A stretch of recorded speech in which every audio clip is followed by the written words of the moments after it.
Welcome back, General Martin. Yeah, thank you very much, Council. I hope that you have had lunch. Exactly, correct. And that you have rested a bit. Thank you very much, yeah. Thank you so much. Before we resume, may I remind you that it is an offense to lie before the TRRC. Exactly. And that you are still under oath. You're therefore expected to speak the truth. Exactly. The whole truth and nothing but the truth. Exactly. Thank you very much, General. Before the lunch break, we were discussing how the investigative panels were doing their work. Do you recall? Yes, Council. And you said that as part of the investigative process, there would usually be a torture team. Yes. That would be on standby. Yes. And if the person being interrogated did not give the answers that are needed, yes, the torture team would come in, grab the person, take the person out to another room or to some other place within the premises and torture the person. Correct. And once the person is tortured, what happens next? They bring you back. And when the person is brought back, what happens? Continue taking statements from you. And if the person still continues not to answer in the manner expected, what happens? They take you and beat and torture you, beat you. And this was a system. Yeah, exactly. And it was a system in which you had various components doing different things in order to produce the desired result. Absolutely. And among those components, you had those who would ask questions. Exactly. You would have those who would assist those asking questions by providing them with questions. Absolutely. You have those who are taking notes. Indeed. And you have those who are standing as guards. Exactly. And you have those who would escort the witness to and from the chamber, the torture areas. Exactly. And you'd have those who would carry out the torture. Correct. And this system operated smoothly, didn't it? Indeed. So it's like every component of this system knew what the other component was to do. And Correct. all of them were in tandem. They all had a common understanding as to what the system was. Exactly. So all those participants in the system are equally responsible for the results. Exactly. So all of you, even though you may not have beaten anybody, you were all torturers. Yes, we were there. Yes. You have just agreed? Yes. That all of you yes. who participated in that process contributed to the result that was achieved at the end of the day? Yes, per se, yes. Absolutely. So equally, all of you were responsible for the wrongs that happened in that process. Quite correct. I agree. Since these were interrogations and torture sessions, it means all of you were also responsible for torture. Yes, we take responsibility, of course. Okay. Yes, now, we take responsibility. Let's look at who was there. Langtombong Tamba, was he also responsible for torture? Just answer the yes. questions. Don't be scared. Yes. Don't be ashamed. Yes. Just answer the questions. Langtombong Tamba, was he responsible also for torture? See, because as I said, my time there, Lang was not there. But after, maybe, yes. Saho, Baba Saho, was he there when you were there? Yeah, he was there. Was he responsible also for torture? Yes, we were all there. Fode Bari, was he there? He was there. Was he also responsible for torture? Yes, we all are responsible. Yes. Haidara. We were all there, correct? Was he also responsible for torture? We were all. Usman Sonko. We were all. So all of you are responsible for the torture of these individuals? We were all there. Yeah. That's right. Okay. Then the next thing I am interested in is the issue of how these confessions were recorded. You have agreed that the confessions were obtained as a result of torture. I'll put it again and you would answer again, just for the record. The confessions were obtained as a result of torture. True or false?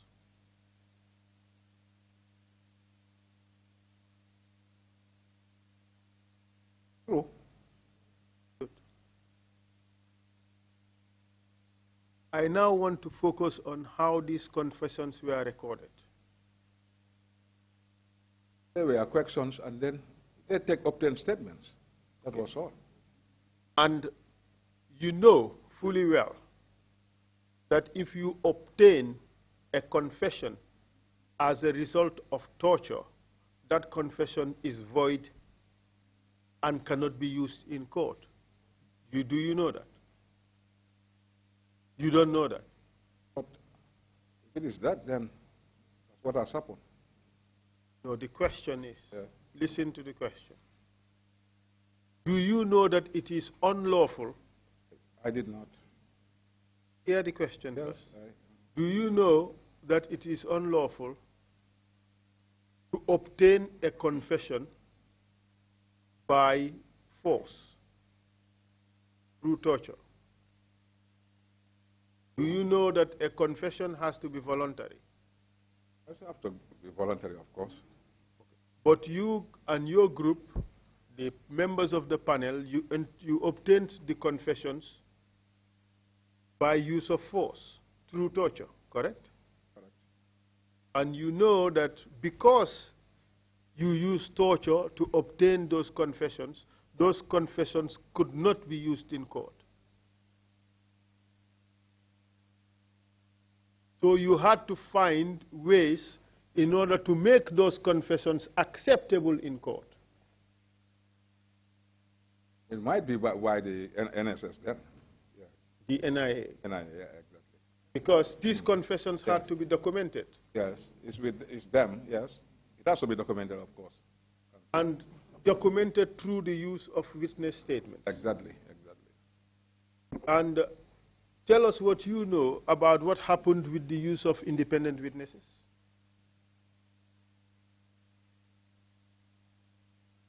Nothing, Counsel? Do you know that independent witnesses were brought in to write that they were present when the confessions were obtained and the confessions were given voluntarily? Where? In the independent witnesses, where? At the panel.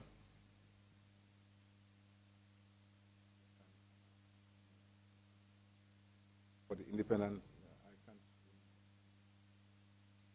I Can't remember. No, whether independent. Maybe if names are mentioned, then I would know. Can't remember. Do you remember a person called Babu Loom? Babu? Loom. No. So you don't know that the NIA and the police brought in people who wrote on the statements that these confessions were made in their presence and that those confessions were given voluntarily? No. Maybe after when we left, then it could happen, but not during that time. Now, let's talk about the videos. All these confessions were recorded on video, true or false? Oh, it was recorded. They were recording it there. And these people were made to sit down and answer questions on television, correct? Which people? All all those who were arrested in connection with Nurcha? Yeah, they were put on camera. And when they were put on camera, what were they told to do? Well, to explain the situation. To explain what situation? Yeah, the situation of the coup. What has happened?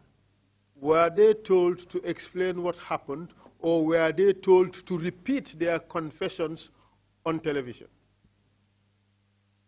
Can't remember, basically. Time. Can't remember whether it was the statement that they read. I can definitely remember.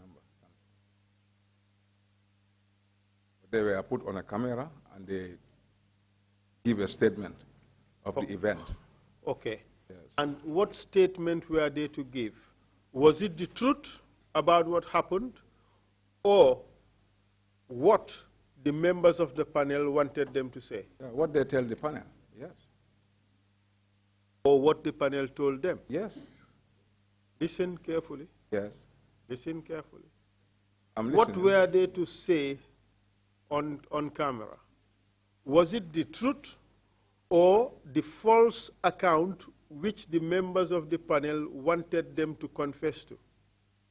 Yes, what they want them to confess, of course. So on these videos, the issue of what the truth was tossed aside. And what was preferred was the lie that the panel members wanted them to say. That is your testimony. Yeah, that's my take on that. That is what happened. Yeah, that's my take on that. So when people were put before the camera, they were expected to confess to a crime, whether that confession is true or false. False. Correct. So the truth didn't matter. No. What mattered was what the panel members wanted to hear. Exactly. We have had Captain Bunja Dabo yesterday, and he said that during his investigations, he was asked to produce a speech that he wrote or supposedly wrote, which was to be read on radio or national or television about the coup that they were to carry out. Do you recall that?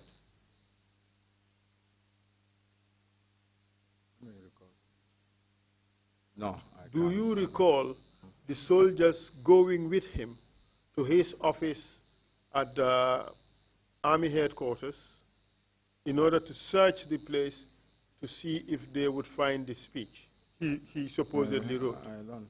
Maybe he might know the officers. Maybe it might be the jungler at the time. They might go with him. But Captain Dabo alleged that after they could not find the supposed speech because none existed, you were angry with him and you produced paper and pen and put it in front of him and said to him, you write the speech now. Not me. The NIA, then, they are responsible. I can't put pen and paper on the table for Bunja. But the NIA are directly in charge. You've done it before. I did not. To give Bunja paper and a pen, it's the NIA who are responsible. You did it before with Sana Sabali. You gave him pen and paper to write a statement. I did not. Sana, I've never give Sana paper and a pen. Never, ever. It was just verbal interrogation with Sana. That's the engagement I have with Sana Sabali. Sana said you gave him a pen and paper and asked him to write his statement. No. I've never engaged Sana on that. That is false. I was big false. Go ahead.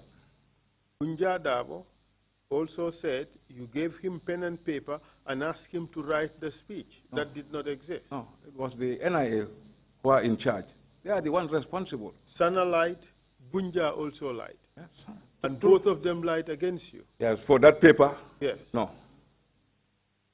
I did never give them a paper. Sana, I engaged him for questioning. Bunja, he was there, and then the NIA officers were there investigating him. So and that's what has happened. Why do you think... Why should I give Bunja paper, but while the NIA officers are responsible, directly in charge of the interrogation, all the show was theirs? Because you were... They're the one who should give him the paper and the pen, not me. Was he given a paper and a pen? Yes, with the NIA officers, yes, of course. And he was to write what? His statement. No, we're talking about the speech. The speech, yes, that's all, yes. Was he given a paper to write what was to be the speech that he was expected to give? If I could recall, yes, it happened. That happened? Yeah, that happened. So he was given a paper and a pen to write. So the only point you dispute here is who gave him the paper, yes. And the pen. Yes. So you allege it wasn't you? Yeah, no. So it was somebody else? Yes, from the NIA, the panel. But nonetheless, he was given a pen and paper to write? To write, exactly. Who gave him the pen and paper? If I could recall at that time,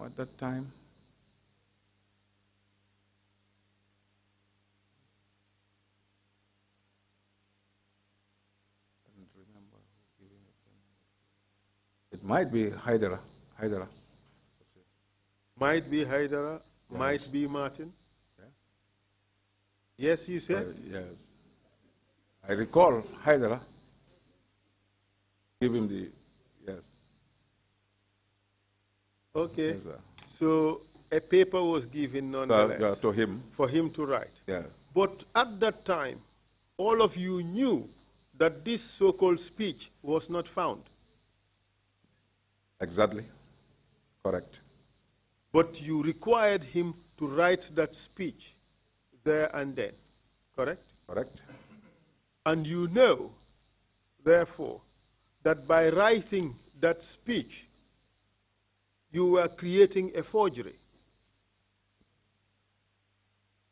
I say, yes. He has to give his own, speech. He has to write.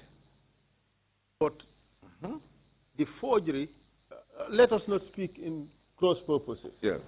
Let's go back a few steps backwards so that we cannot say there is something that is lost in, we can't say translation, but in comprehension. Exactly.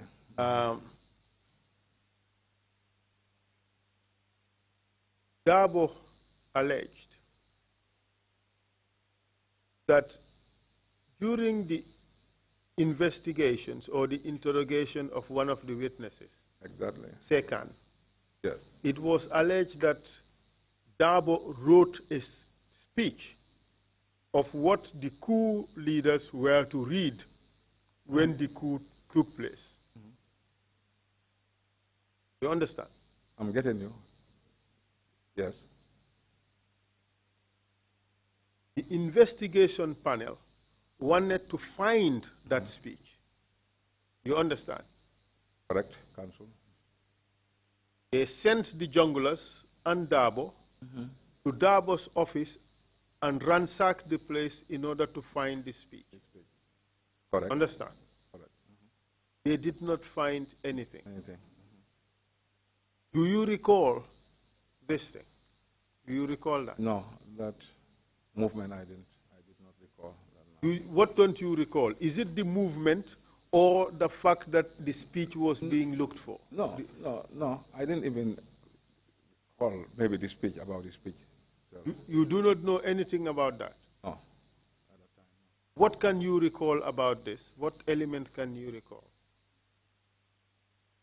You mean about the speech? Yes. Yes, Buja was asked to write the speech. And he did. He did. Now, this is the speech. Listen carefully. Yeah. This is the speech that would be presented as the speech the coup leaders were to read, if the coup had taken place. Yes, that is Bunja, from Bunja, yes. But the speech did not exist before Bunja's arrest.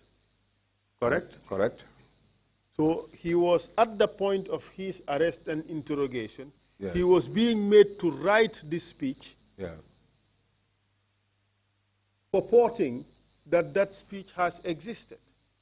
Or just to show that the speech had existed when it did not. It did not. Correct. So that was a forgery. Yes, it's forgery. So they were forging this speech to be presented in evidence as a document that was recovered from Bunja when he was arrested.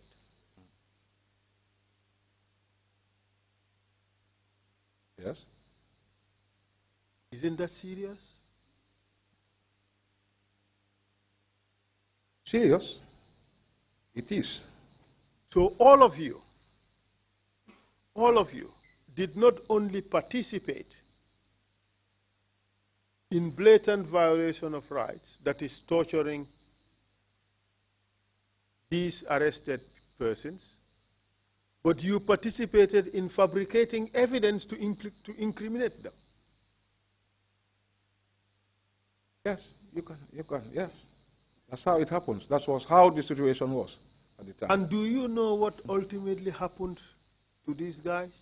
Dabo, Wasa Kamara, Yaya Dabo, Tamsir Jase, Faring Sanyang, Alfaba, and all these other people. Do you know what ultimately happened to them? Yeah. What happened? They were locked. They were locked up. Yes. They were jailed. Yeah. Yeah. Some for 25 years. Some for 10 years. Yeah. Some for life imprisonment. Because you people sat there and fabricated evidence. That was how the situation was with the NIA then. That's what Nonetheless, yes. you people sat there and falsified evidence, and these people got sentenced for 25 years for life imprisonment. And it was all okay. Correct. What do you say to these people? To Bunja Dabo, falsely prepared a speech. Apologize and regret whatever we've done, Council. We definitely apologize and regret all what has happened. That was how the situation was. You robbed these young officers of their lives. No. Listen, Council. Yeah. The situation was so tense and uncertain that that was how we were all there for.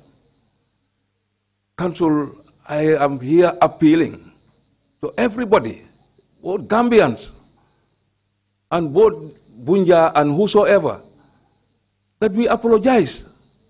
That was how the situation was at the time. I will ask you, give you orders to go and then do certain things, and you are not there to even say no at that time. These are situations that we all see ourselves part of it. And we make mistakes, we are human. We make big mistakes at the time. Young officers, at the time, going to torture, or a lot of killings has happened.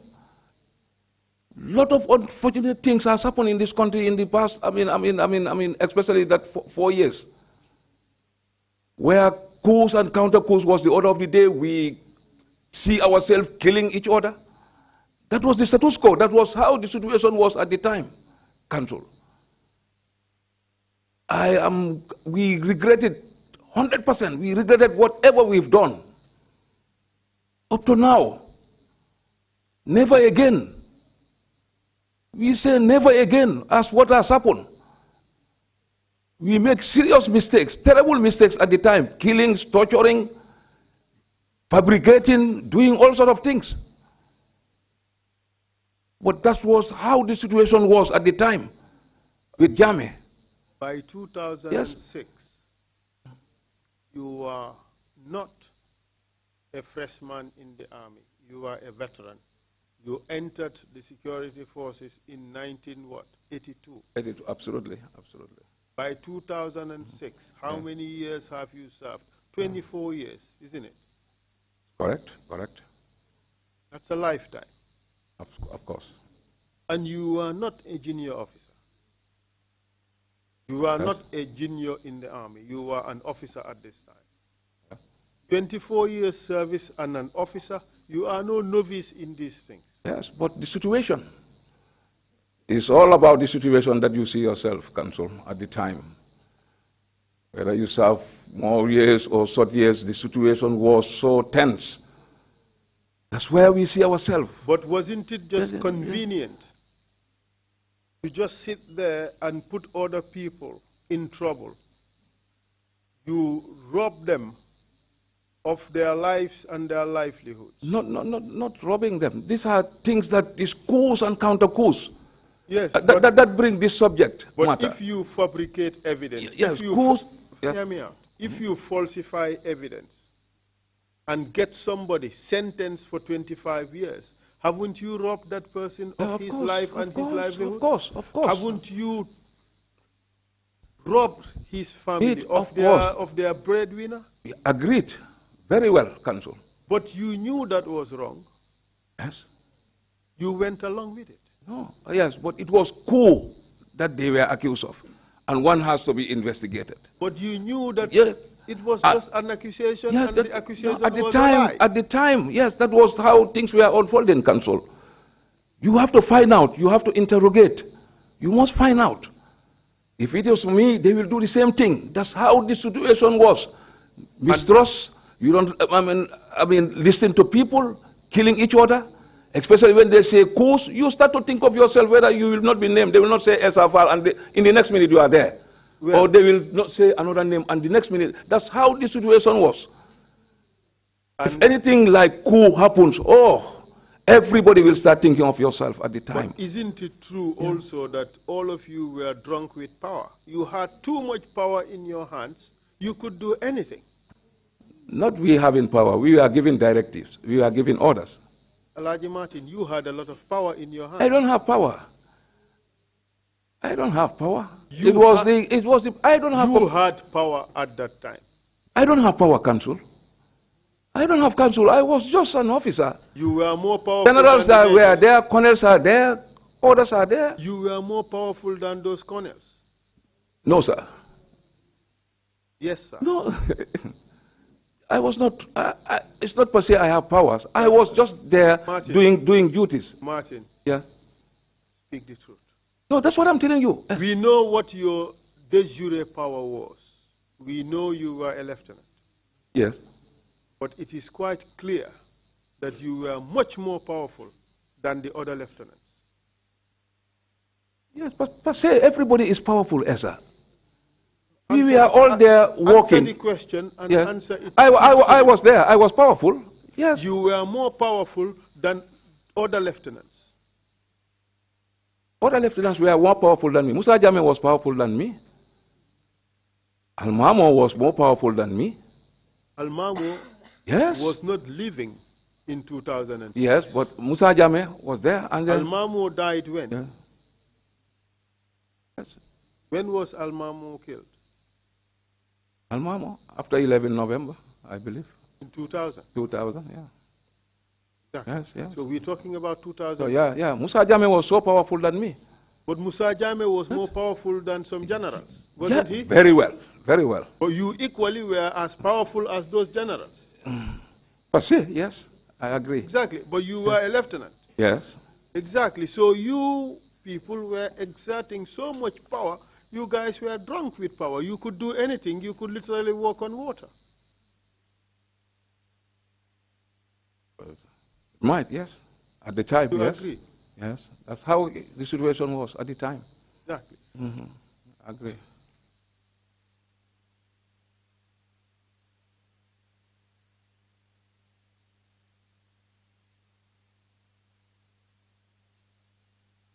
What do you say to the, in fact, we've dealt with the security office, the security officers, the security personnel who were brought before the panel.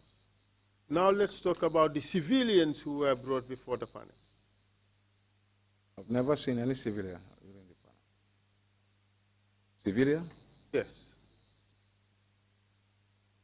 Never. You remember Aliu Job? Never. I know Aliu Job. Was he brought before the panel? In my presence, no. Aliu Job was the accounts officer at the State House. I know him. The Accountant General. Yeah. Now, by then, accounts, but later the Accountant General. But at the State House, he was the accounts officer. As of 2006, yes. He was an Accountant General. General, yes. Had a bright future. Indeed. Very well. No. And his life, or he was robbed of his life through this kangaroo mechanism that you used to falsely obtain evidence against these people and have them imprisoned for very long sentences. Agree. Demba Dem. No, I don't, for the civilians, I don't know them. There was no panel. There were no two panels. It was just one panel, wasn't it? Yes, but never seen them. For the civilians, I've never. And it's not that so every time I be tempted to the correctors. Not every time we were in that panel, council. Sometimes we'll be there, other times we'll not be there. Martin, but it's not every time that we are directly in that panel. Martin, for you it was Oga before God, correct? No, sir, no. No, it's God. Was it? Yes, it's God before Oga. But it was. Yes. So Oga is the Alpha and the Omega. Yeah. Huh? Yeah. God before Allah before God.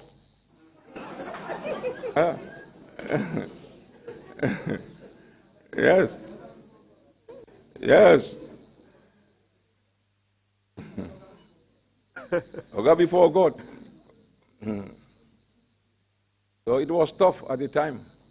That's how it was. And for you, Oga meant quite a lot. Yaya Jammeh meant quite a lot.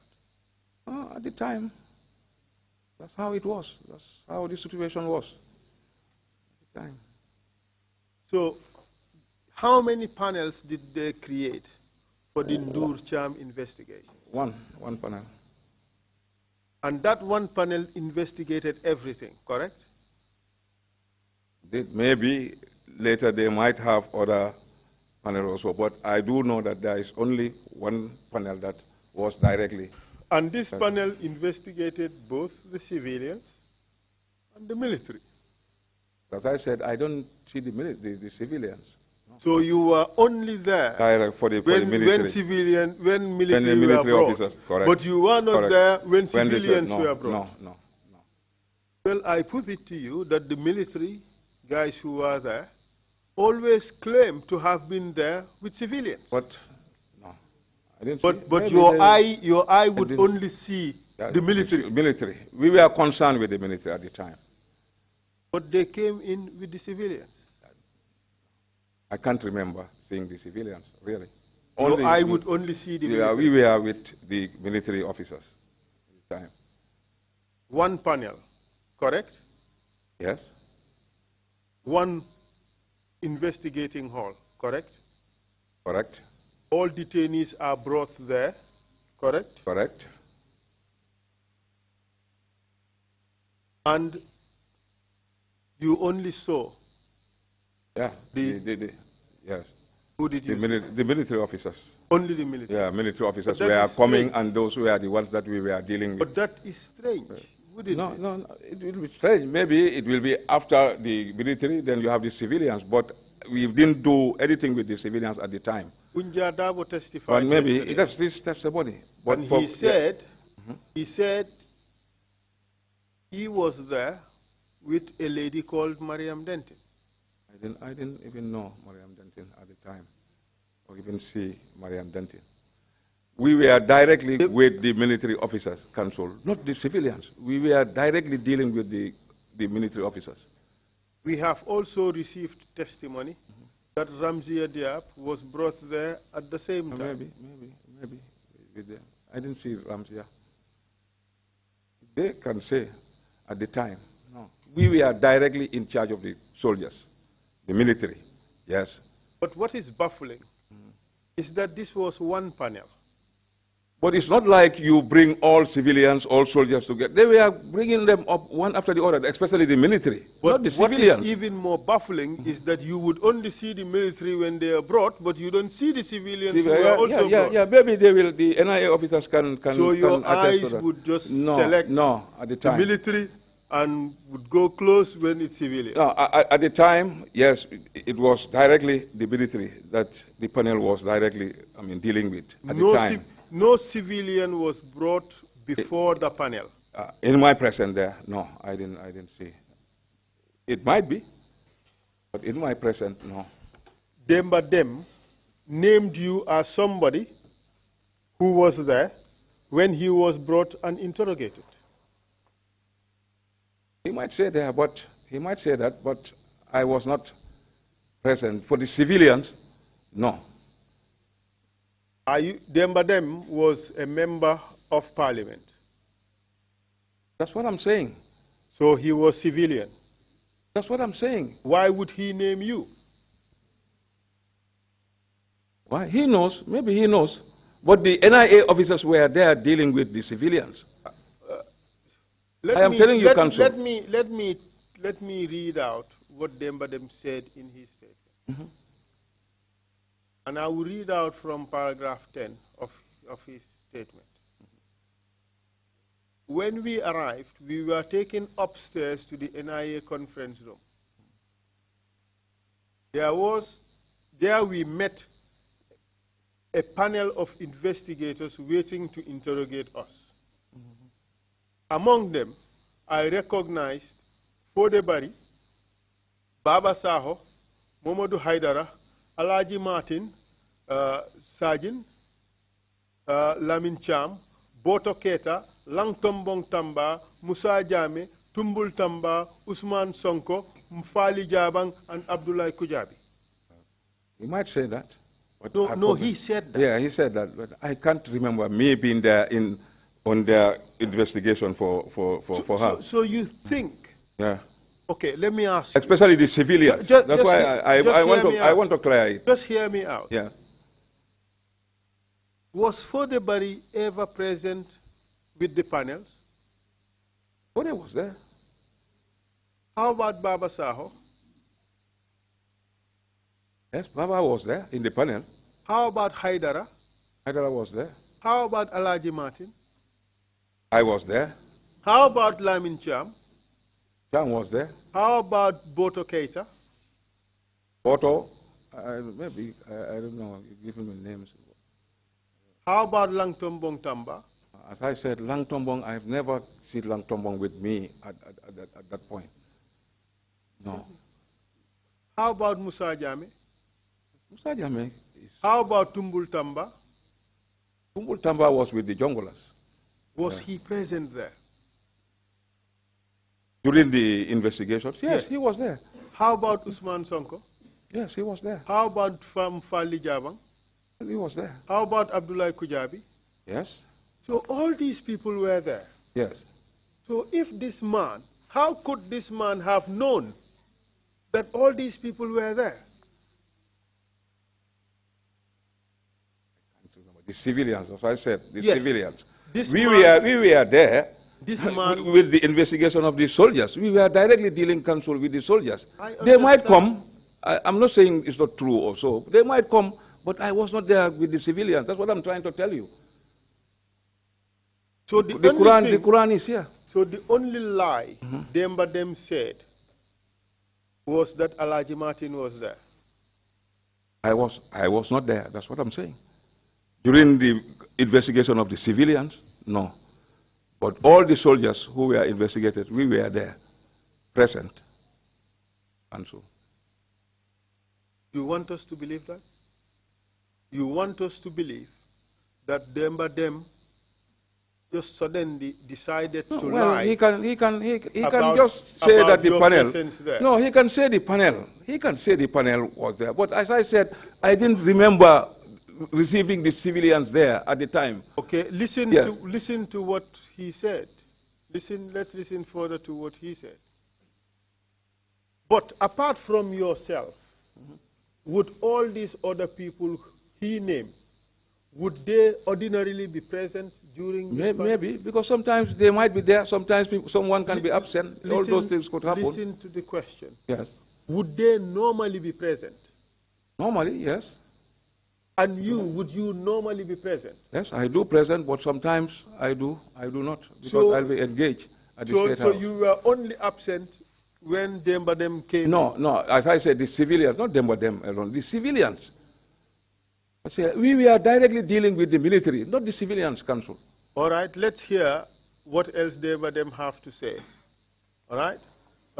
He said, I sat in the middle, and they started asking me, what role did you play in the foiled coup?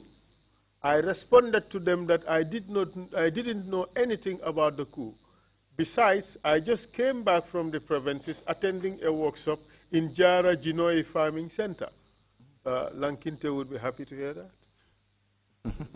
The second question was, if Ali Job had ever given me transport and money to look for a marabout for them, I responded that they should ask any marabout whether I was ever sent to them by Ali Job.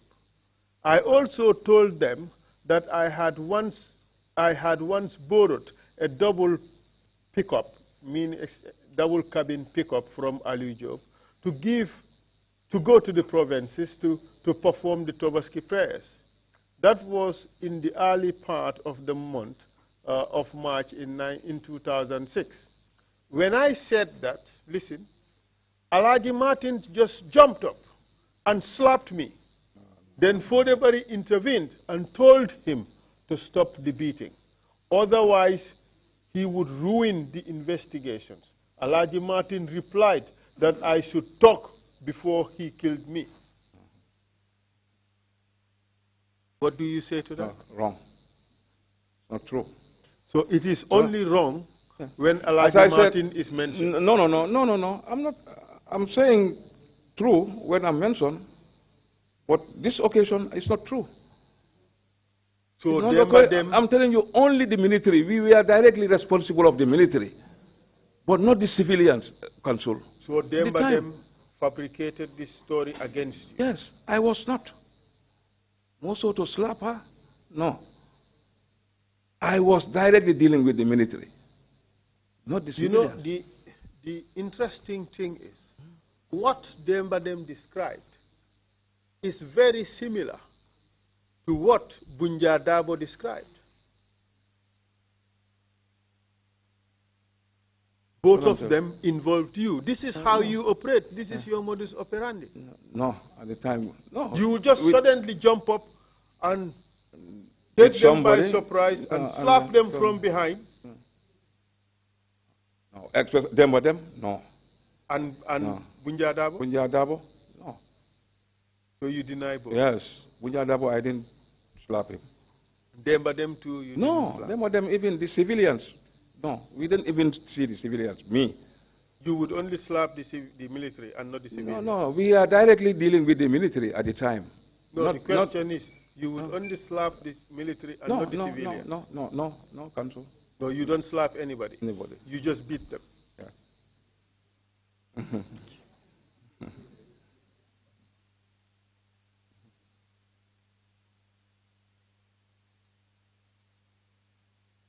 And Ali Job, were you present? No.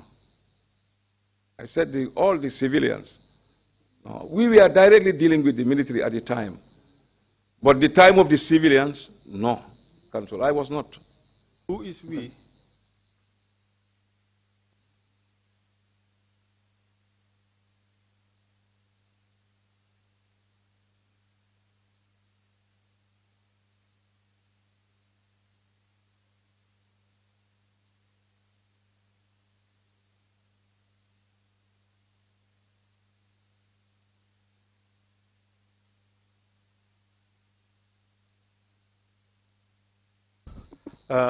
Be careful how you answer these questions.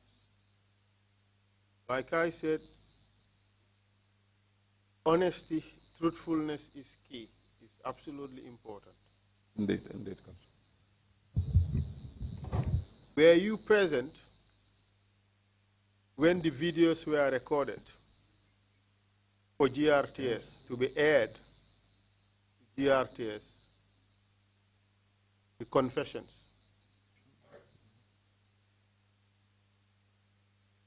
Told you, be careful. Yes. You had answered questions on this previously. Yeah. Be careful. During the confession? No. I can't remember being there on TV. During the TV. Were you?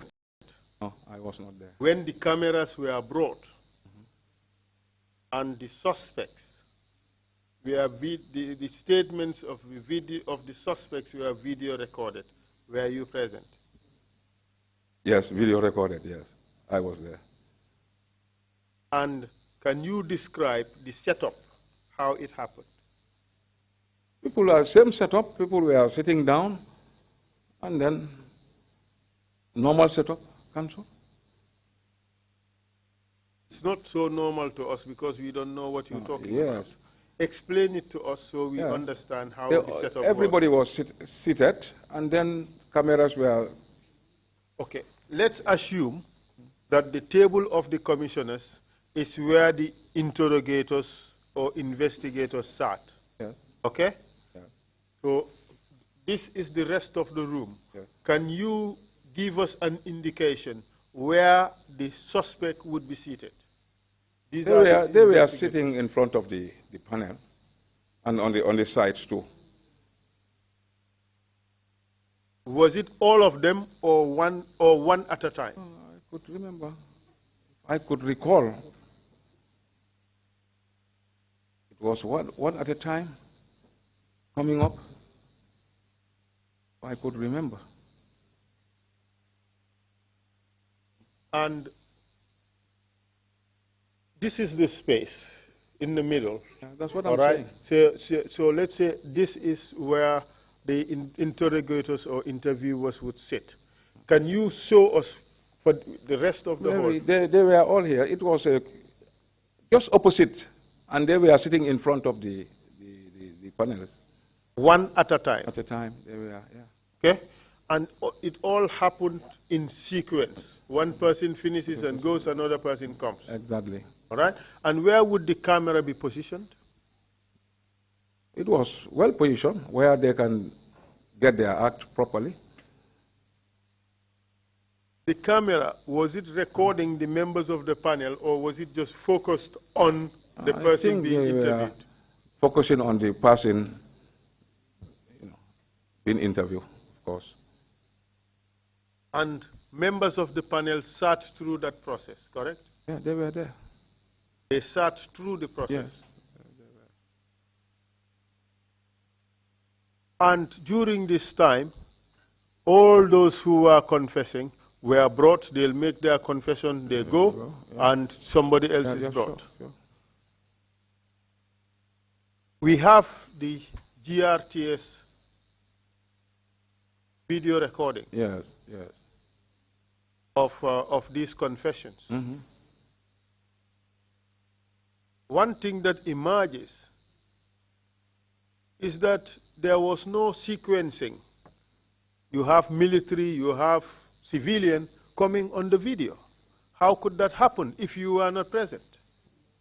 No, I can't remember. For the day of the... You're talking of that day? You were there when they were making the confessions on GRTS TV. Yes. What I am telling you is, if you were not there for the civilians, how is it possible that the video showed both civilians and military? Military, yes, they were there at that confession that but you only saw the military, you did not see the civilians. Yeah, during the interrogations. So whenever a civilian is to come, you extricate yourself? No, not basically.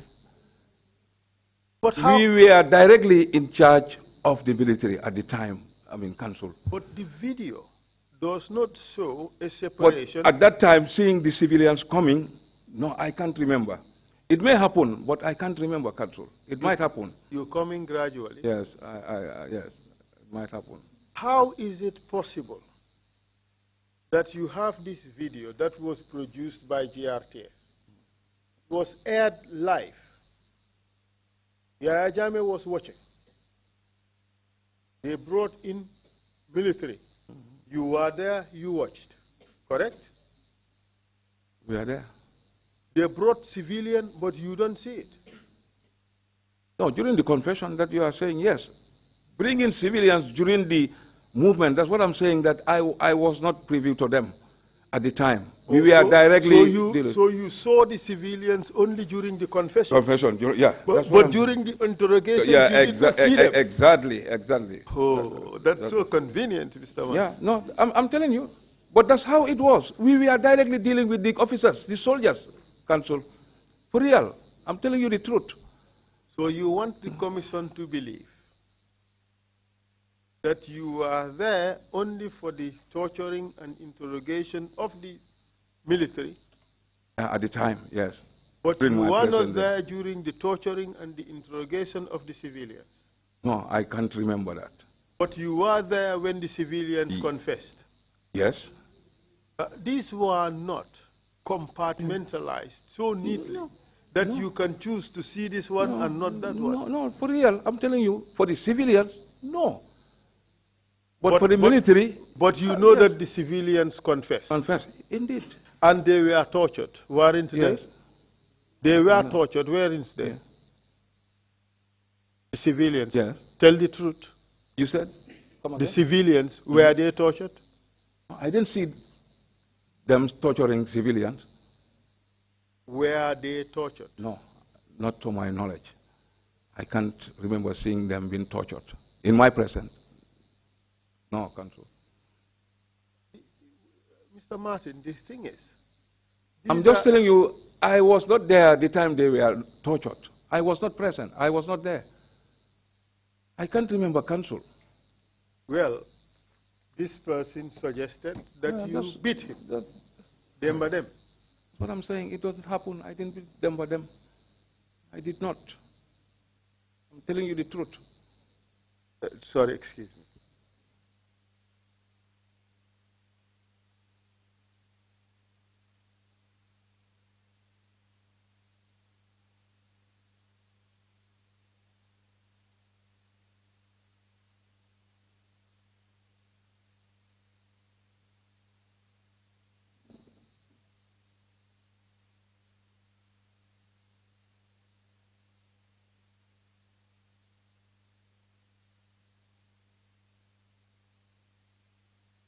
You are claiming that you were only present for the military.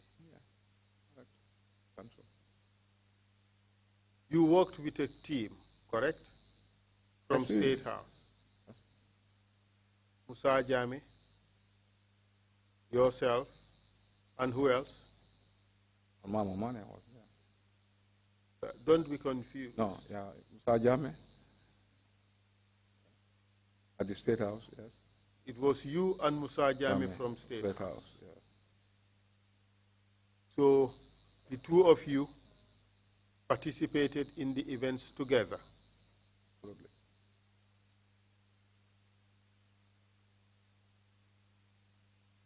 You want to tell us that you did not see Ali Job? No, Ali Job, no. We have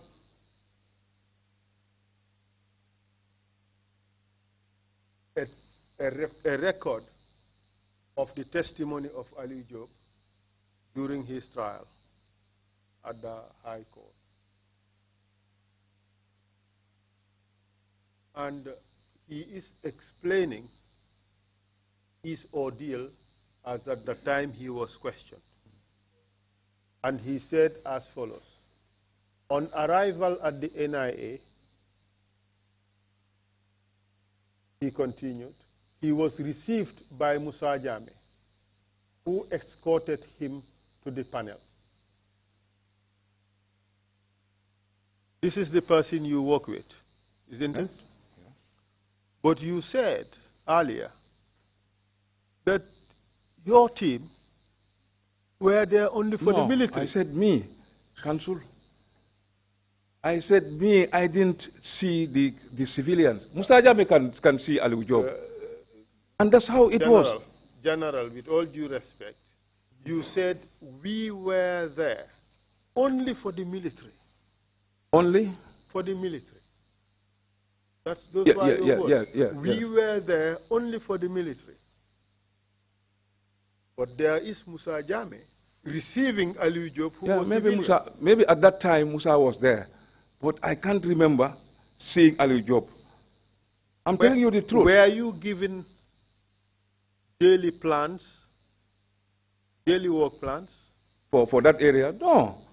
We just come off and on. There was nothing like you must be there or so. Sometimes you come, sometimes you don't come. Sometimes you are at the State House working whilst the panel is ongoing. It was like going and coming. You were not given daily work plans? No. So you would not know yes, beforehand who was going to be brought in? Brought in, no. But it just so happens that whenever somebody was brought in while you were there, that person was military. At the time? Yes. Yes. Yes. Isn't that really strange? No, it would not be strange. That's what I'm saying. I was going there with Musa, not every day. No, sometimes Musa will go, I will stay back, hold the fort. Sometimes I would go, Musa will hold the fort. And that was how the panel was ongoing. It was a long... But sometimes all of you would go. Sometimes all of us will be there. In fact, most of the times, both of you were there. Yeah, exactly. We'll be there. Exactly. Exactly. But the strange thing is that you would be there only for the military, but no civilian at all. No, at that time, the investigation was on. We were directly dealing with the military at that time. I'm not saying the civilians don't come also. No. They might be there. They even go there. But we were directly dealing with the military at that time. So you did not deal with civilians? No, the time, no. Okay. The question is, did the panel deal with civilians? Yeah, they deal with civilians.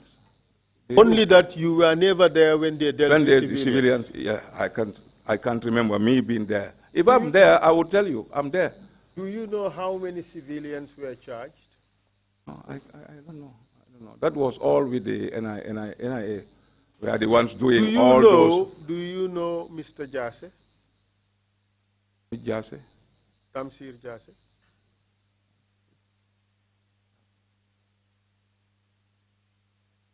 Figure out Tamsir. Formerly of the police, Gambia Police Force. Tamsir. Yes, I can recall. Did you see him? Jase? I can't remember seeing Tamsir Jase. Can't remember. We were just with the military. Those we know, that was Bunja, the other people. Yes, they might be there, they might be coming to the NIA. I didn't dispute all that. But not that I was there seeing them or being deal with them. The NIA were there dealing with them, of course. But we were directly dealing with the military, especially during the time that I was there. And it was like, you go for 2 days, you come sometimes 3 days, you have mission, you go out. So it was not like you are just permanently there on a panel base. No. We just be there off and on. Sometimes you have engagements with people. But that is the interesting bit. Yeah.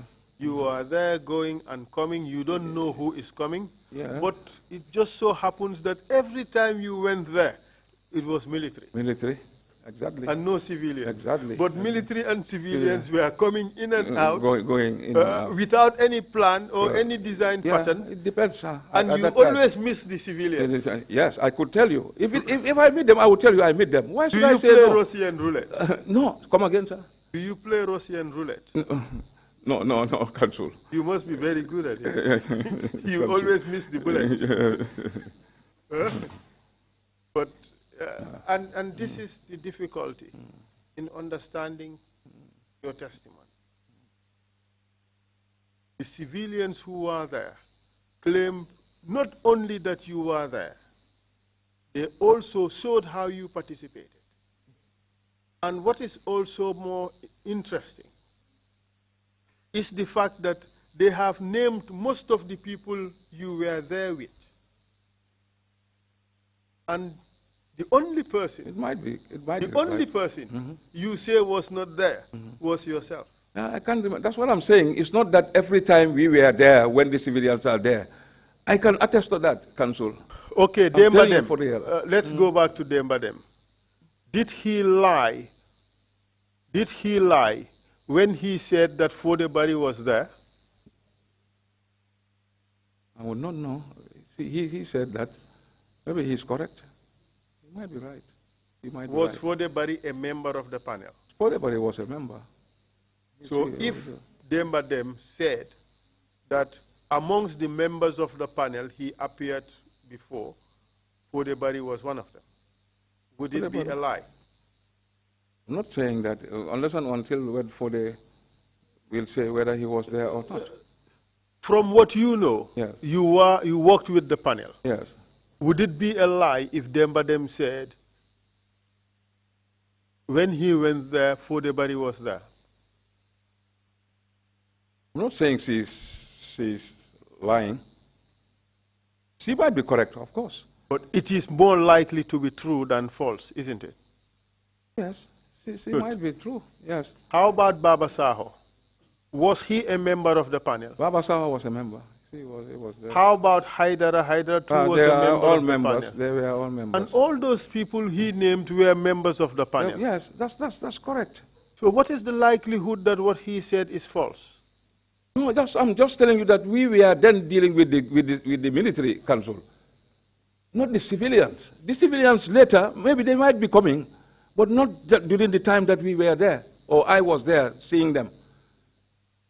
If it is true, I will tell you. Why should I say they were not coming or so? No, you are avoiding responsibility for the direct torture of Dembadem.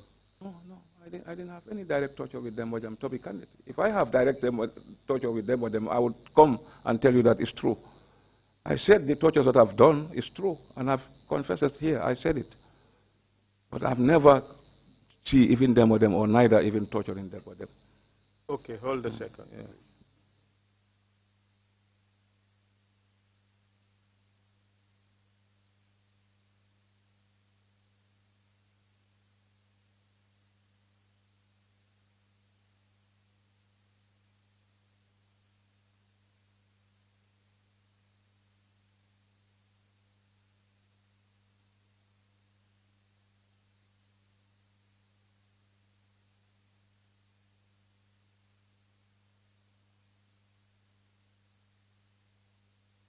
May I ask that the GRTS video be played, the one reproduced by Raki Media, showing the confessions that were made by those who were arrested in connection with the 2006 coup d'etat. 4 minutes? That's too long to wait. I mean, the video's been given to them a long time ago.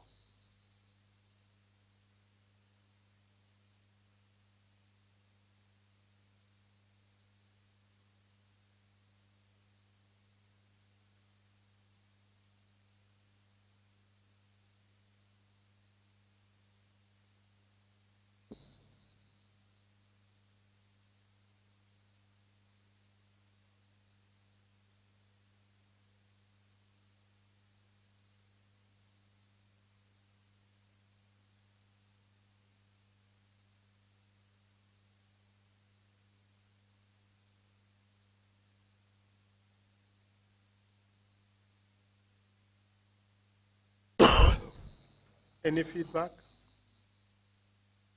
Okay.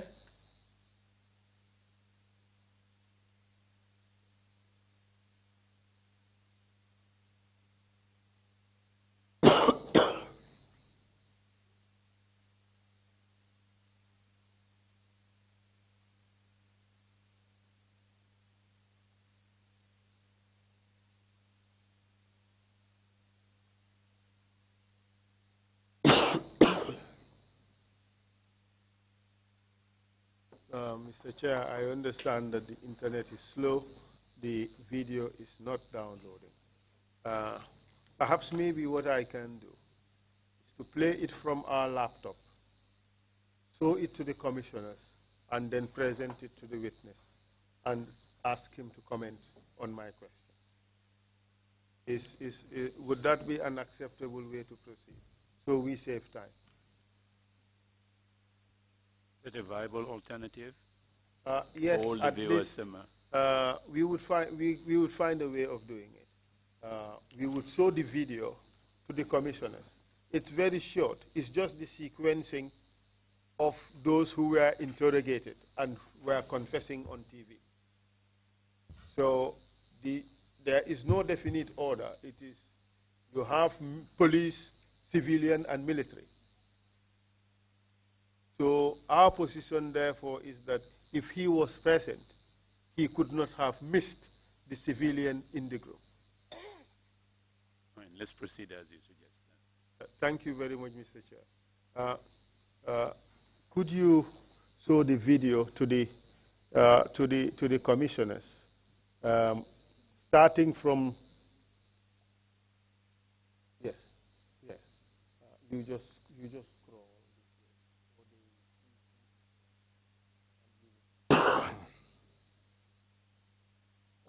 Mr. Chair, the video that we would show you would have the name of the individuals who confessed on television.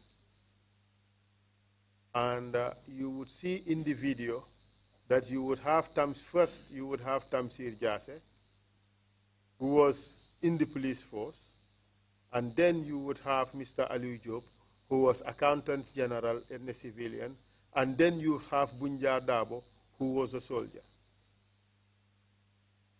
For showing that you're going to do, or can we have it from some distance out here? We see it as a no, group we just pass it round to the commissioners. That's tedious. It's tedious, it's unwieldy, but that's the only thing we can do. Otherwise, we would have to wait for the 4 minutes they asked for. Or in fact, to wait for the internet to... Hold on a second, guys. Hold on a second. The internet to... They need to have enough internet for it to download. Let's wait for the 4 minutes then, and we continue with what you would want to do. But okay? The 4 minutes may not even solve the problem, because it's an internet issue. Yeah. They suggest it's an internet issue. So let me confirm. Yeah. Go ahead with that. Can we just wait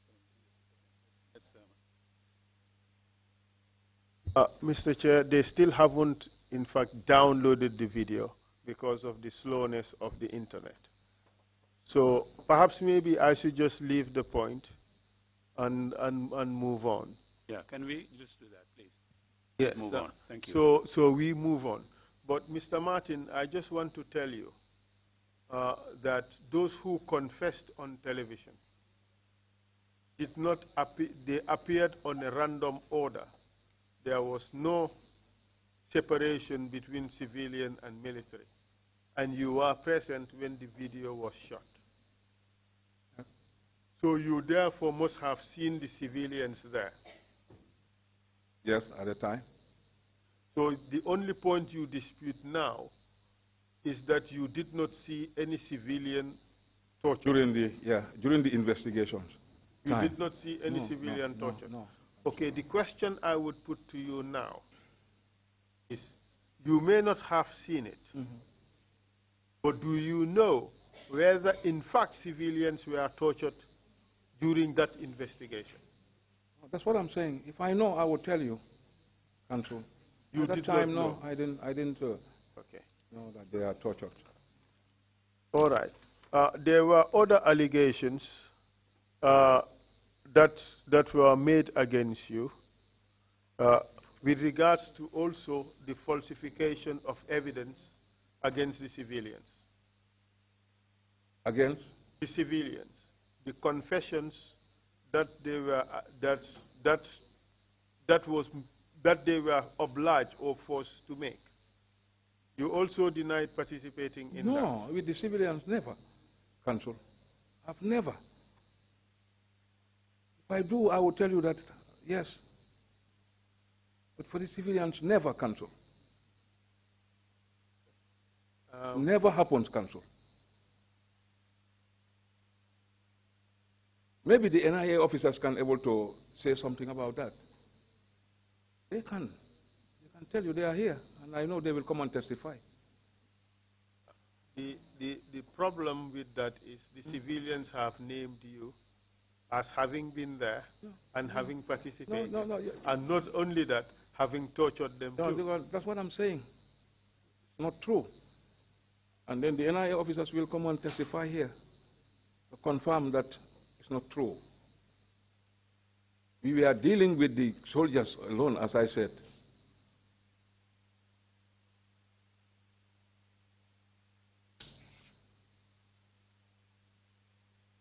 These are new allegations, even I'm just hearing them. God. No. We have given you notice of all the allegations, haven't we?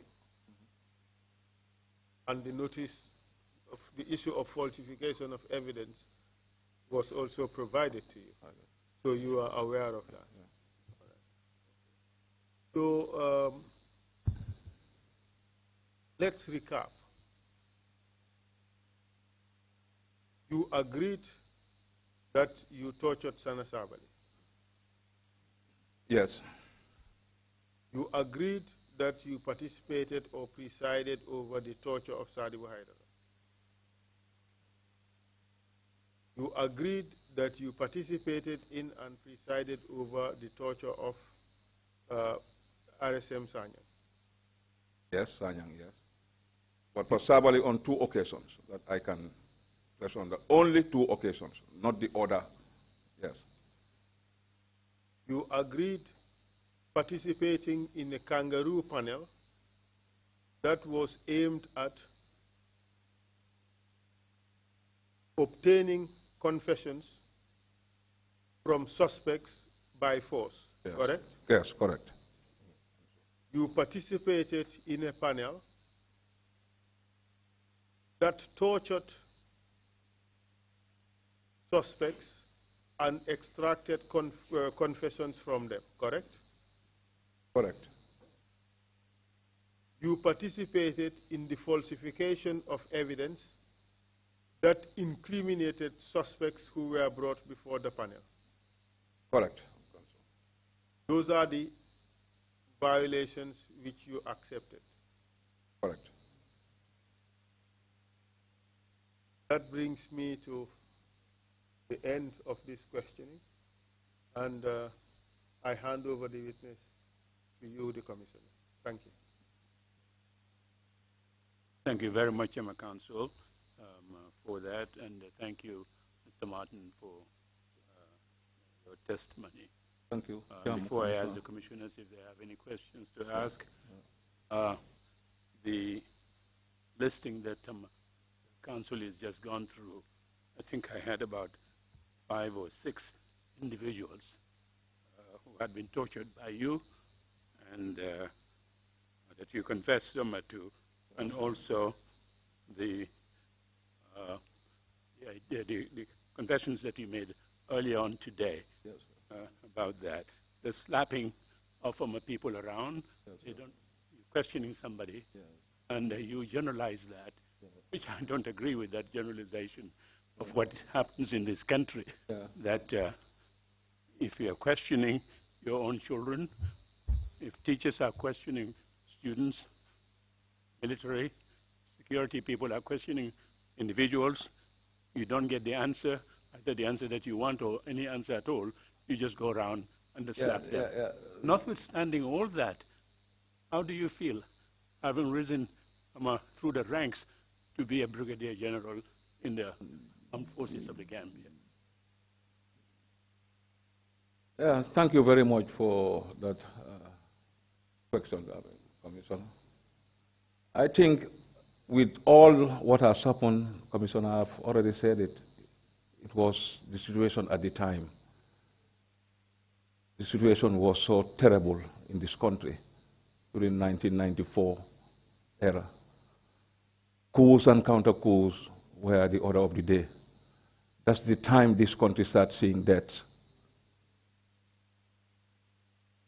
On 3 occasions, we start seeing coup d'etats happening. Mistrust. Everybody was thinking of your life. Orders were given. Sometimes you go and then don't even know what to do. Young officers by that time, we are carried at the time. The country was tough during 1994. The military discipline was not there. This is what brings all these killings. Discipline was the problem, Commissioner. Because if there was discipline, we will not kill each other or neither torturing each other.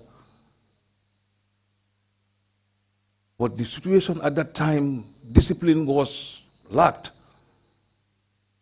Fighting each other for positions. That was the order of the day at the time. We all know that in this country. People were fighting for positions. The junta were all fighting for positions at the time. Killing each other. Putting us together. We will not trust each other. Everybody was thinking about your life at the time. And that was the status quo at the time, Council. But we managed to live with that. Thank God, today I'm sitting here. But I could have gone by now, like others.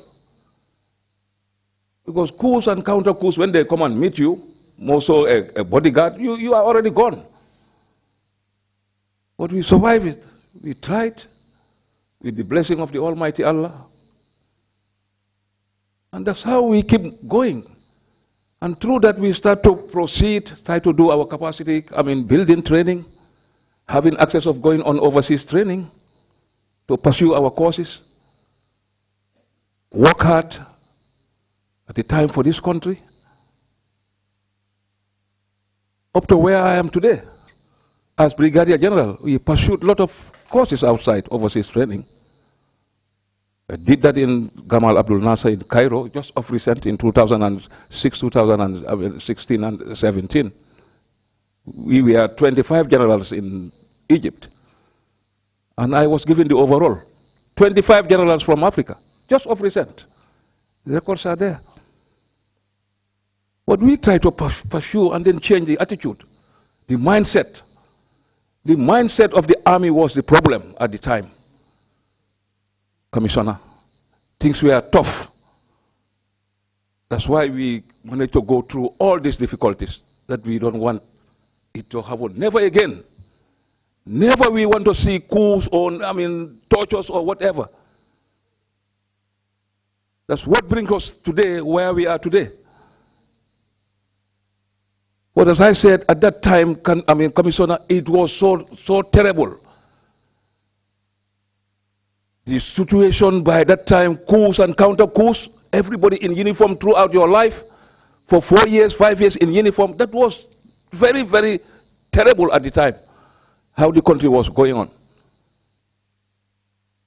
But as I said, we are human, Commissioner. We make mistakes at that time. It's not that those mistakes that we do at that time, we'll do it now. Never. We say never to coups, never again. Never to tortures. I believe in that. And that's what we are doing even now with the armed forces. We have a strong roadmap that we are putting the footing of the armed forces as we speak now with the Chief of Defense Staff. That's what he is doing. To make sure we have a very good army, very sizable army, disciplined army, know their constitutional mandate, their roles and responsibilities. But at that time, those were not happening. As for what is happening now. But to say, we regret it. I regret all what has happened. 100%, Commissioner. And I ask for, I'm apologizing to everybody that I've wronged. I repeat, I am apologizing to everybody, all Gambians. Never again.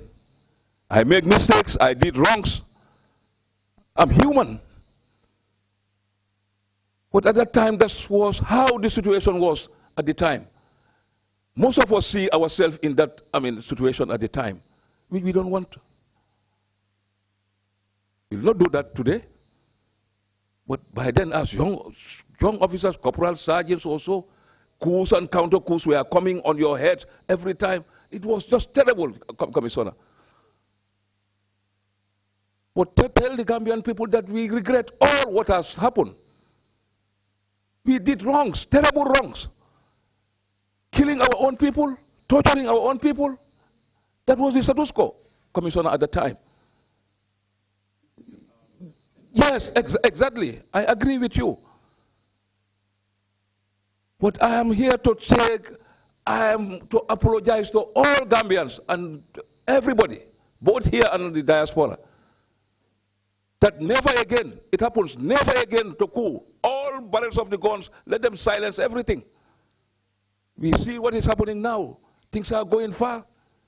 The government is working, things are calm and stable. The country is moving in a right footing. And this is all because of peace and stability. So, Commissioner, this is it. We regret everything. I personally regret it. I'm apologizing to everybody that I've wronged, whether I know it or not. I'm human. I make mistakes. I make mistakes. Thank you. Yes. Commissioner Jones, you have the floor, please. Thank you, Chairman. General Martin, in addition to the tortures, the series of tortures mentioned by Lead Counsel Fowl, Babu Jangha, who happened to be the driver of Ducham, also testified to the commission. And he said during his arrest, you supervised his arrest, wherein he was also beaten. What do you have to say to that? Yeah, he was beaten at the NIA. Yes, correct.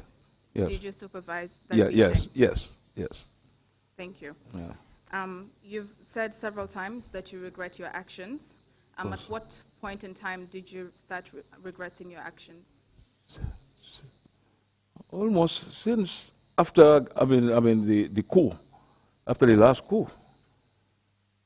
Seeing 2000 and that is the 2016 two-term era, because what I've seen, it was too much. It was too much that I definitely regretted. As I said, a lot of things have happened. Even an officer who is married to my sister was, killed. An officer. And we were all part of it, seeing those things happening within even your family members. How are you going to even see your family members and talk to them? But at that time, that was what was unfolding. Coups and coups, no respect, killings, tortures. Because anybody you arrest, you must, torture to try to get certain info. That was the status quo at the time. Young officers, discipline was lacking, no discipline. So this was what I regretted all what has happened, Commissioner Jones. It was just unfortunate that we see ourselves in such situations, Commissioner. Thank you. Thank you. Yeah. Thank you very much indeed. Mr. Chair, point of order. Sorry. You have a point of order. I just want to show the Commission something General Martin is alleged to have said on the national news in 2014. And this would explain or would shed some light on the answer he has given to the question by Commissioner Jones. Because he said that from 2006 onwards, he regretted what they had done. Please proceed with that. And this is what he said. In 2011, Martin told newly promoted non-commissioned officers in Banjul to sacrifice for their country at whatever cost. It is time for us to nurture extra sacrifice for this country. Work for our leader, our people, and for our country. The Gambia is what we have. We must also work as a team and family, respect one another.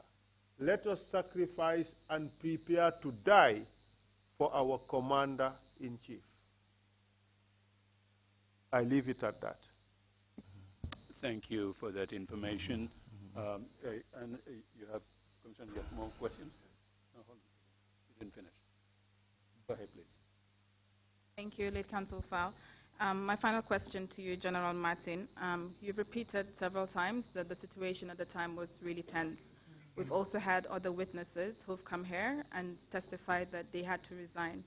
Given that you realize your mistakes, as you mentioned, why wasn't resignation an option for you? Resign? No. I'm working. I have to work. One have to work. And for living, I have to work. I have to work for this country. I have served almost about 38 years now for this country, since 82. Why then Jammeh was not in power? The Jawara's regime, I started working in 82. I have to continue working for the family and for the country. I have to work for the Gambian people, and that's what I'm doing. And that's what I was ever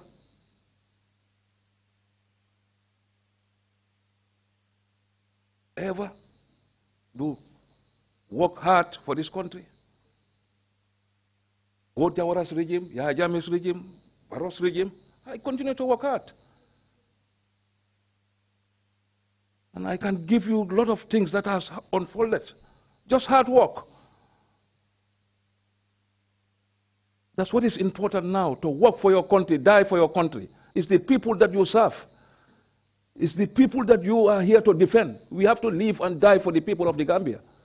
And ever since that was what I was doing. Both Jawara's regime, Yahya Jammeh's regime, and now with Barrow's regime. Thank you very much, for that. Deputy Chair, you have the floor.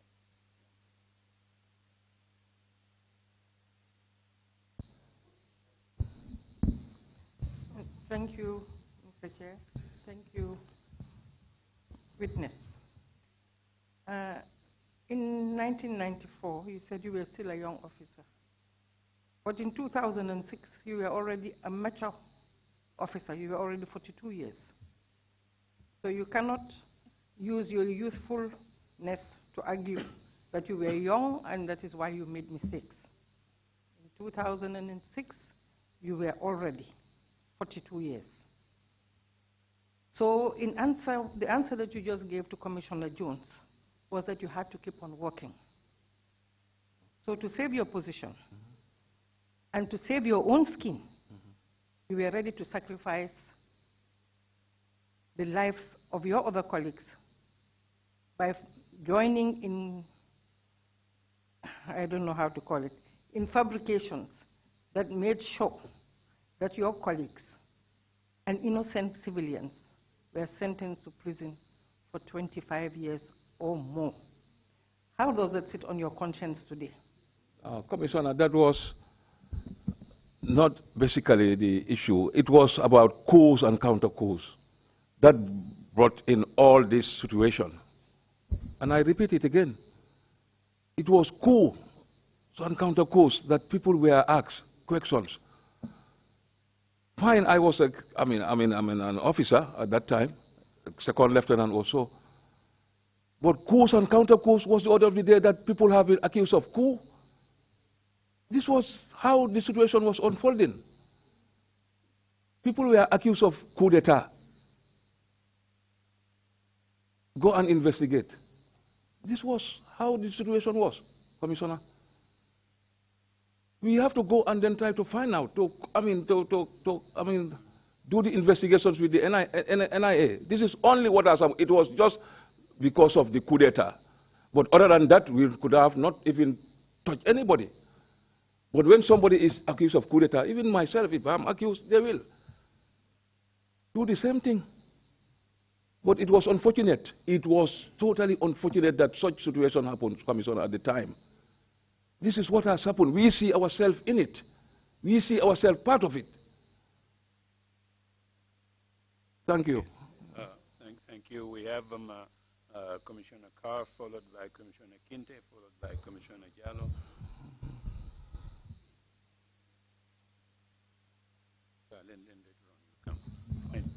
Commissioner Carr, you have the floor, please. Thank you, Mr. Chairman, and thank you, Deputy Chair. That was the first question I wanted to ask, but you've asked that question. My second question is, don't you think you contributed to creating the situation that you said you abhorred by being a willing participant in obeying legal orders? Can you repeat? You said the situation at the time was terrible. My question is, don't you think you participated in creating that situation by obeying illegal orders? No, Ka. The situation was tense because of coups and counter-coups were the order of the day. That makes the situation in this country worse. This is all about it. It was during the coups and counter-coup eras, these things all happened. After the coups and counter-coups, do you hear any other thing again? No. But we were all in uniform. And when coups came up, everybody is in a terrible situation. That's how the situation was in this country.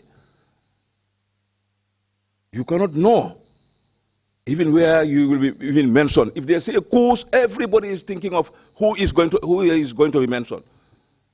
Because next minute you will go.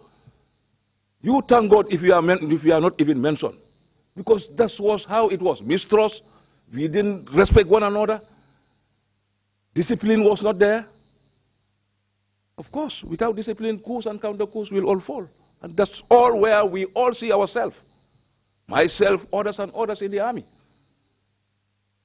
But as I said, it was unfortunate.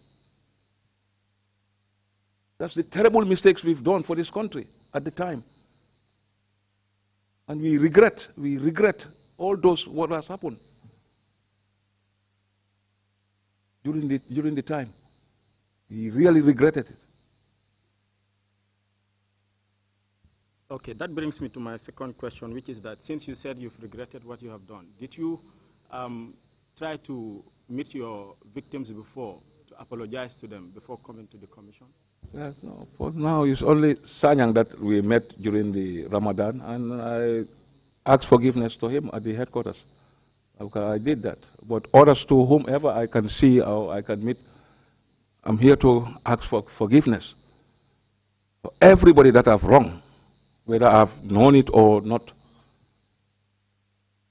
I'm just human. We make mistakes. Terrible mistakes has happened. But never again. Those things will happen in this country again. Never again. Thank you. Commissioner Kinte, followed by Commissioner Jallo. Oh, sorry. He has another. Final question is, what's the difference between Jammes Rep and Jammes Observer?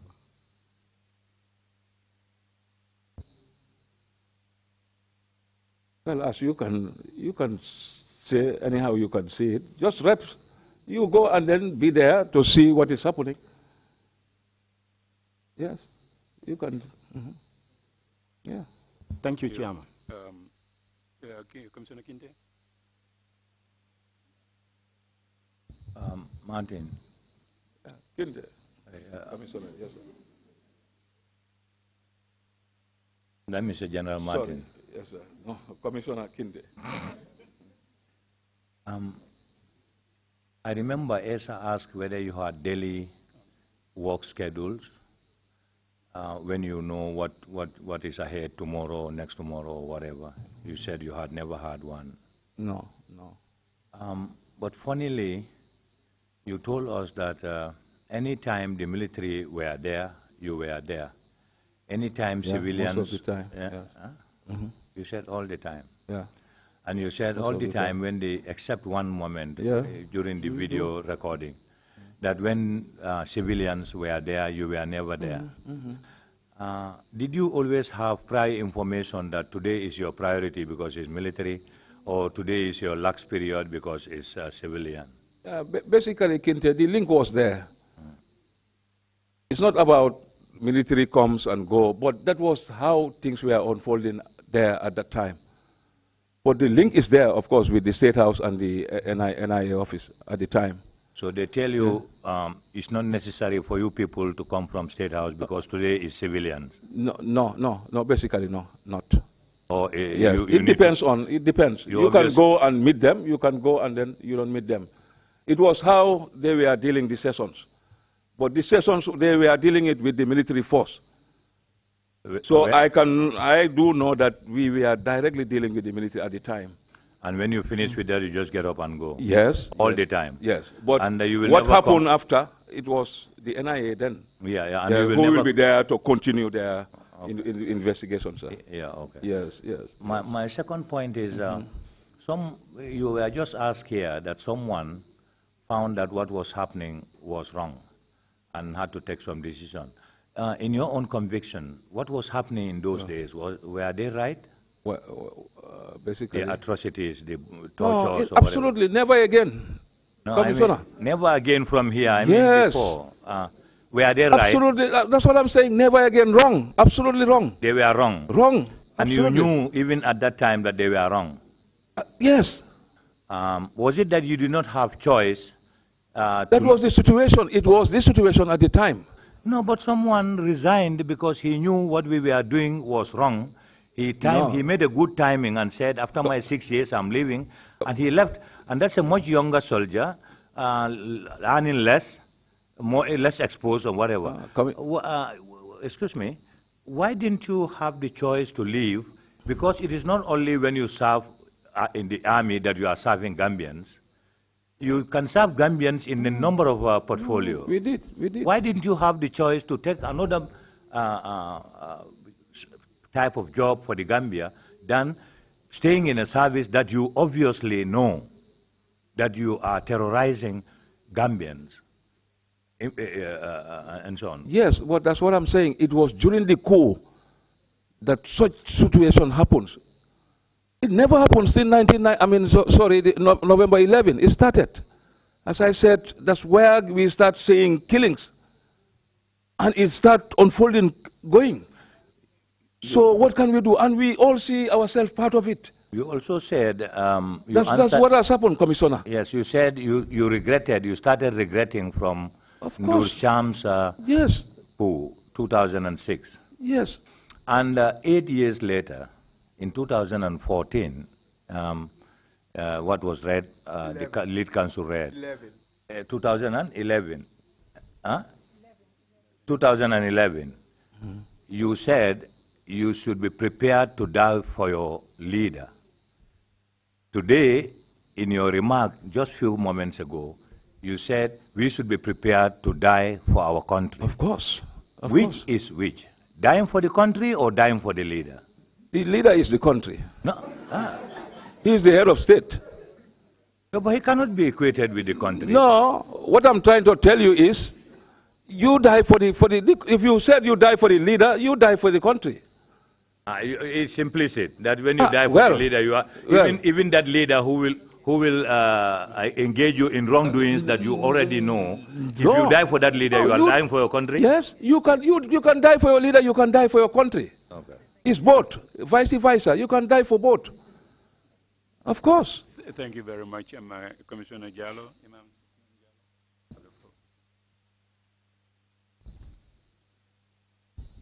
I am very much overwhelmed by your apparent self-denial and for refusing to help this commission. And I have two things I want you to clear for me. First of all, you seem to blame the chaos to coups and counter-coups. Yes. How many coups and counter-coups occurred during that period? Almost 3 times. 3 times. Only 3 times? 3 times. And how long did this saga of killing people, torturing them, wrongly imprisoning them last?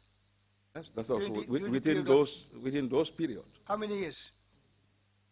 Up to 2006. That's what I'm saying. Nur Cham's, what I'm saying is, for how long did the torture of Gambians occur? It happens during, Nur Cham's, coup attempt. went on up to very recently, up Yes. till when Yahya Jammeh was moved out of power. Isn't that true? Yes, that's when was.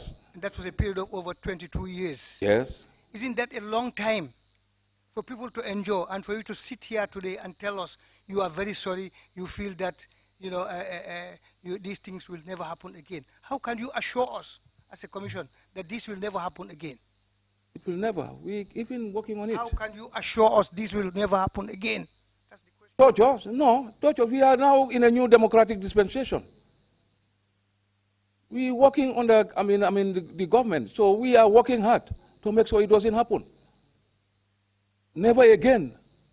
Since 2016. It's not you who will assure that this will never happen again, because we are the perpetrators. So you can never convince me and this commission that this will never happen again with people like you in the system. Right. Do you think so? No. How many of you are in that system now who should have been somewhere else? Worse than where you have put being in the system, where you have put innocent Gambians. No. Commissioner, a lot of things has happened and still people are in the system. People are still in the system. That's just that's what I'm saying. That is just a general statement. It is not what my question is about. Yes. My question is about people who are openly known perpetrators and who made Gambian people suffer are still in the system. I think they should not be there. Don't you think so? No. Oh. Commissioner, it was an unfortunate issue. The situation was terrible at the time. Those things happen.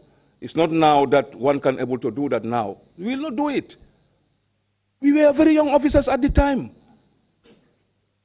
We are very young officers, coups and counter coups. That's where we see ourselves. Do you think that will happen now? We will do that now? No.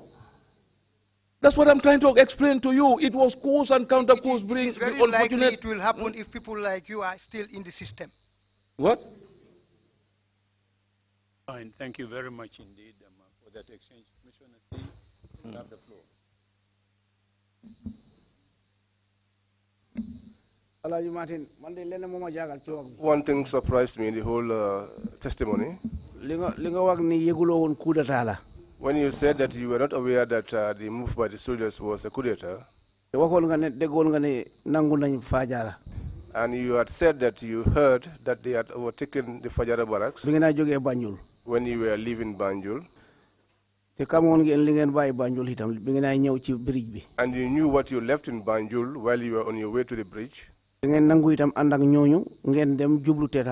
and you agreed to join those people and move along with them to the State House. That is surprising me. General Martin, before you answer that question, I think there's a bit of a problem in the question, either in the interpretation or as it was read out. What was intended rather is to say the movement from the bridge to State House and not from State House to the bridge. That was an error. So in effect, the question is, as at the time you were leaving the bridge to go to State House, you already knew that Fajara barracks was already taken. Correct. How come you did not know that it was a coup at that stage?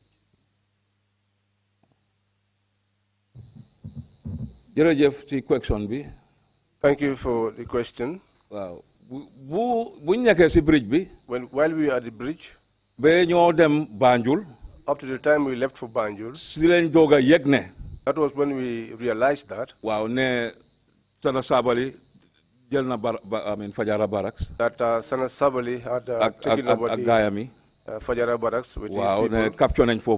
That they had captured. Because ñun sun fall back moy ñun fuñ doon dulé yakar moy where we had to fall back on was on Fala sun amore bi nekk. That was where we had our Fala sun commander bi nekk. That was where our commander was. Yenen soldat yi nga xamné ñom lañ doon yakar pour ñëw dimbal ñu ci bridge bi. Suñ leen soxlé fa lañ nekk. That was where some of our soldiers we relied on to come to the bridge to assist us. Buñ jëlé fofu.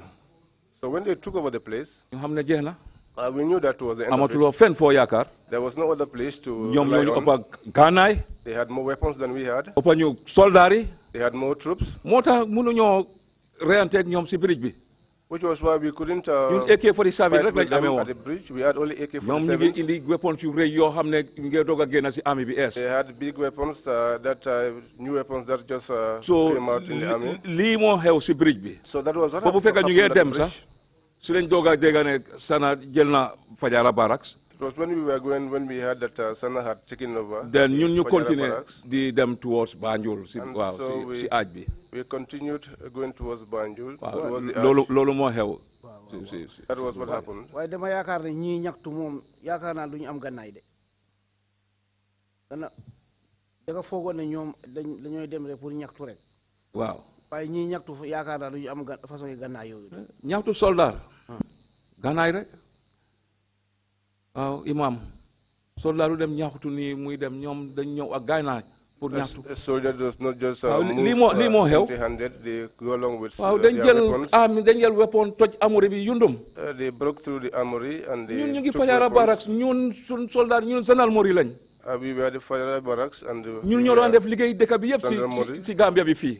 We did all the work of the country. Internal security bi yëpp suñ loxo la nekkoon fii man maa ko doon in charge ak commando unit bi Gambia yëpp. Su Jawara di tukki man maa ko escort mu dem ñëwaat. When Jawara is traveling, I am the one that patrol si Serekunda stadium security loo xalaat even hotel si sax foofu yëpp maa ko daan handle. TDA bi nga dégg ñuy wax TDA fekk Kotu Strand lañ attaque. Handled by me. toj foofu noonu jël fa millions. Amat Ba mu ngi woon Kotu Strand Novotel.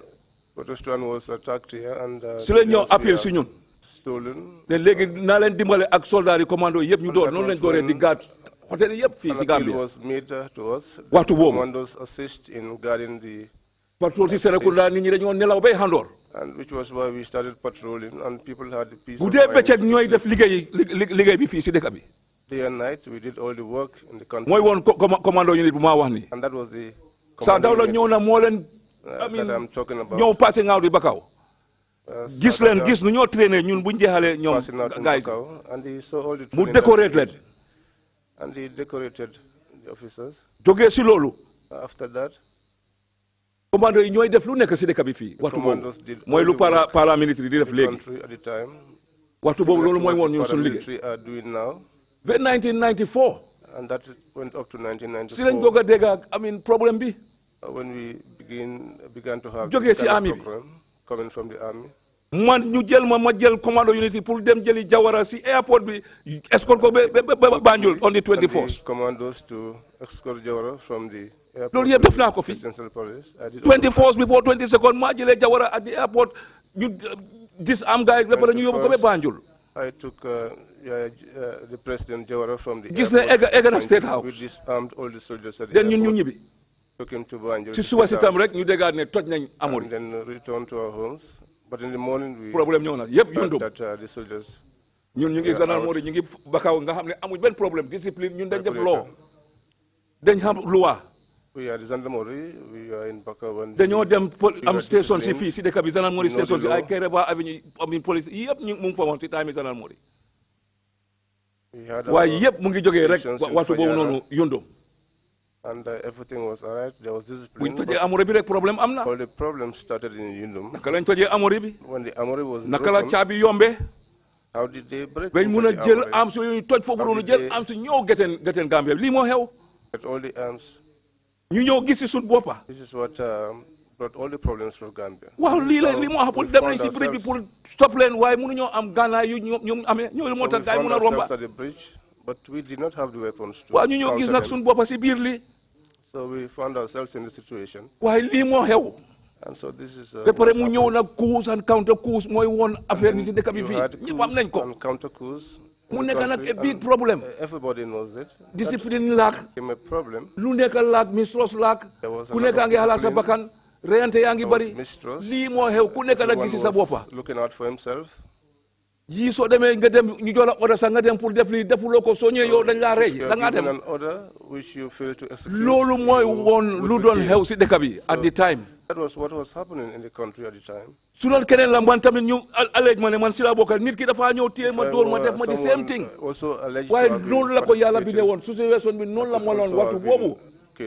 But this is what God wills. so lii moo xewoon I mean yaa imam.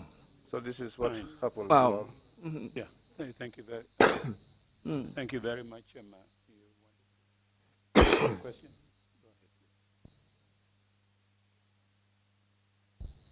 ahead. Brigadier General, I wanted to ask one question to you. Is it a force upon you people to go and kill? Because I have never heard somebody saying, it's Yaya Jammeh who sent me to kill. And as a Gambian, and a pure Gambian, and a pure Muslim, if they say, let you go and kill, I think you should have thoughts behind your mind and say, you are representing the Gambia, you are representing people in the Gambia, you neither die or you talk to Yaya as far as you are very close to Yaya. Yaya never asked me to go and kill. So it's only you people who decided that you are going to investigate and you are going to kill. No, we didn't kill. We go and then investigate. Torture, yes. Yaya is the one who told you to torture. Yes, he gives and have the information and took it to him. Take it to him. No, at that time, that's how the situation was, Commissioner. If you go, that is the situation. I am telling you where we found ourselves at the time. If it is even somebody else, he will do the same thing. That's how the situation was. Everybody was in uniform, and any coups and counter-coups attempts, it was a problem. So I think, to my surprise, you people are not loyal Gambians. You don't say you are not. We are loyal Gambians. No. Of course, Commissioner. We are loyal.